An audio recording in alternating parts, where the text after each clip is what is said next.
Before, making $100,000 in a month was exciting to you. Now, as you've approached $50,000 a month and you can clearly see how realistic it'll be to make 100, it's far less exciting, isn't it? And now you're worried, you go, what if I actually hit this thing that used to be the core reason why I did all this work and it doesn't feel good? No, don't worry about that. As funny as it sounds, you want to normalize bigger things in your life because that's when you know you've actually reached the frequency of that thing. So yeah, you're probably already close to $100,000 a month frequency kind of person. So what's exciting about it? Nothing. Here's the thing after 100 grand. Maybe you think the next thing is $250,000 or 500,000. And it's going to play this illusion on you. I'm going to tell you, at every level, it will make you think the same thing it made you think the last level, which is, but at that level, I'm really rich. And it's just never true. At 100 grand, when I made my first 100, I'm like, yeah, but it's not real business yet. If I hit 200, then after all my expenses, I'll be left with 100. Now it's a real 100. So I hit a 200, 250,000 a month. Then I'm like, yeah, but $250 a month, like at $500,000, I have way more money than I need, not just 100 grand now. So I hit $500,000. Then I'm like, yeah, but $1 million, I'm in a whole nother ballpark. So it just kept selling me this like story. And then eventually I'm like, wait, I always get there and there's something new. So I never get there. So this is a trick. Then you sit back and go, okay, so it's not about having things anymore. It's about the loving of what I do and the becoming of who I am. And if you sacrifice the loving of what you do and the becoming of someone you want to be for the having of something, that's when your life becomes bad. You're not happy anymore. Because the being and the doing is in your control, the having is not. And you optimize all of your life and the only things you get control, you sacrifice that to have something you don't control. You know the saying, whatever the mind can conceive and believe it can achieve? You know what that really means? So 125 million people have read Think and Grow Rich, as far as date that I know. But not all 125 million people have gotten everything they want in their life. Why is that? I did some deeper digging into this. And I realized it's because that people don't actually know what it really means. Conceive, believe, achieve. And I came up with this concept that I realized is actually what Napoleon was talking about. There is a faction of it you control and there's a faction of it you don't control. And I never thought of it this way. And until when I started thinking this way, guess what happened? It all made sense to me now. So conceive, believe, achieve means this. Conceive is mental picturing, is the picturing power of the mind. It's your ability to conceive in your mind the idea of what you want to become. It's the conditioning of the mind. That's what conceiving is. Actually, this, whatever the mind can conceive, believe, and achieve, the core part of it is conception. It's not belief or achievement. Belief is action. So this is how you picture it in the mind. So you make a mental picture of what you want to be, what you want to have, all that stuff, but you see yourself. And belief is action, because what other better way to build belief than to have evidence of seeing yourself take action upon it? And the achievement is the manifestation. Out of these three, which one do you think you don't have control over? Answer, achievement.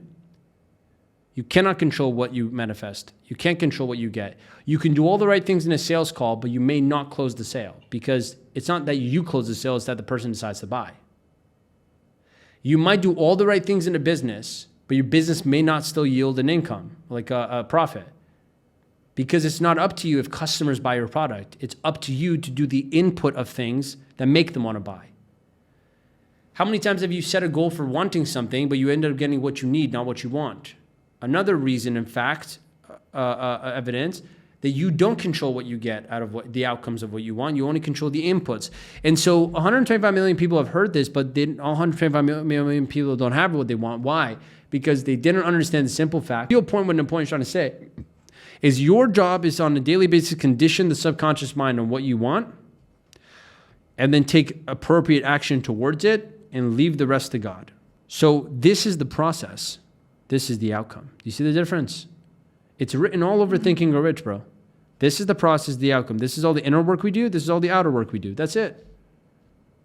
And then our life becomes the results of it. So if I conceive that I want to be a millionaire and I go the extra mile by taking massive action more than I'm ever asked of, I start believing that I'm worth a million. I also start believing in myself. I start get other people to believe in me because my action shows this. My conception in my mind is, well, my GPS is for why I'm doing all this stuff. And then by default or by product, I might have $1 million in my account at a certain period of time. I have $1 million worth of net worth of, or network of people that believe in me. Who knows? Point though being is, we set the goal for what we want, sure, but that's here. We take daily action towards it, paying the price. That's here. We build belief from doing that, and we get a clear conception of what we want.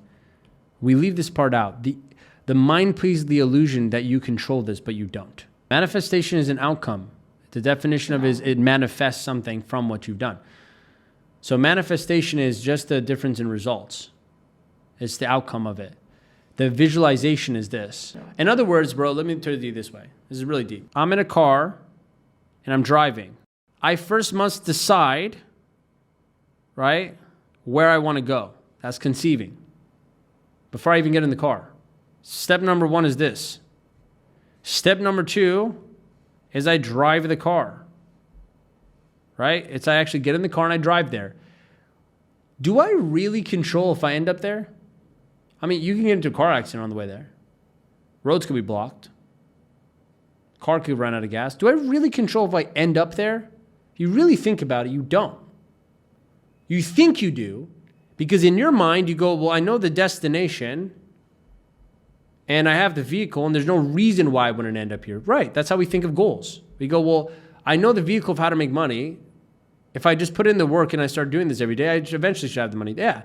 But we don't actually control where we end up. That car, you might get sidetracked on the road. Something might happen. You might end up somewhere else.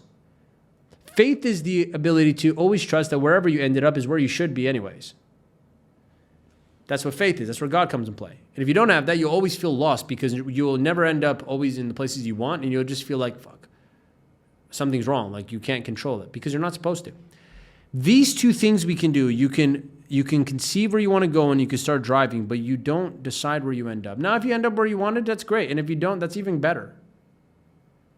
Our relationship with destination should change. In fact, the word destiny is not useful to us anymore because destiny comes from the word destination.